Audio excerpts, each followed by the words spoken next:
നാവിൽ കൊതിയൂറും മാമ്പഴ പുളിശ്ശേരി. നല്ല എരിവും മധുരവും പുളിയും എല്ലാം ചേർന്ന് നല്ല രുചിയുള്ളൊരു കറിയാണല്ലേ മാമ്പഴ പുളിശ്ശേരി. മാങ്ങ സീസണായാൽ പിന്നെ എല്ലാവരും ഒന്ന് ഇത് ട്രൈ ചെയ്യാതിരിക്കില്ല. പഞ്ചാര മാങ്ങ, നാട്ടുമാങ്ങ, ഏത് മാങ്ങ വേണമെങ്കിലും എടുക്കാം കേട്ടോ. എനിക്കിവിടെ നല്ല പഞ്ചാര മാങ്ങയാട്ടോ കിട്ടിയിട്ടുള്ളത്. നല്ല മധുരമുള്ള മാങ്ങയാണ്.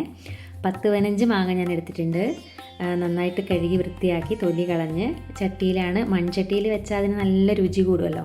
മൺചട്ടിയിൽ ആവശ്യത്തിന് വെള്ളം എടുത്ത് ഉപ്പും മഞ്ഞൾപ്പൊടിയും ചേർത്ത് ഒന്ന് മിക്സാക്കി വെച്ച് ഒരാണി വെല്ലം, നമ്മളെ മധുരത്തിനനുസരിച്ച് നമുക്ക് മധുരം ചേർക്കാം കേട്ടോ. മാങ്ങയ്ക്ക് നല്ല മധുരം ഉണ്ടെങ്കിൽ ഒരാണി വെല്ലം മതി. കറി പാകത്തിന് നമുക്ക് പുളി വേണമെന്നുണ്ടെങ്കിൽ മധുരം അല്പം കുറയ്ക്കാം കേട്ടോ. അപ്പോൾ എനിക്ക് മധുരമാണ് ഇഷ്ടം. അപ്പോൾ ഞാൻ മധുരം കുറവാൻ തോന്നിയുകൊണ്ട് 2 ആണി വെല്ലം എടുത്തിട്ടുണ്ട് കേട്ടോ. ഇനി നമുക്കിതിനാവശ്യമുള്ള അരപ്പ് ചേർക്കാം.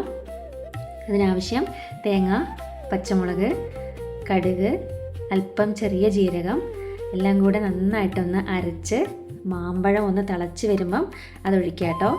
തിള വറ്റി കഴിയുമ്പം തീ ഓഫാക്കിയിട്ട് നല്ല കട്ടത്തൈര് ഒഴിക്കുക കേട്ടോ. കട്ടത്തൈര് ഒഴിച്ച് പച്ചക്കറിവേപ്പില ഇട്ടിട്ട് കുറച്ച് നേരം അടച്ച് വയ്ക്കുക. കുറച്ച് നേരം അടച്ച് വെച്ചതിന് ശേഷം നമുക്ക് ഇതിനുള്ള വറവ് താളിപ്പ് റെഡിയാക്കാം.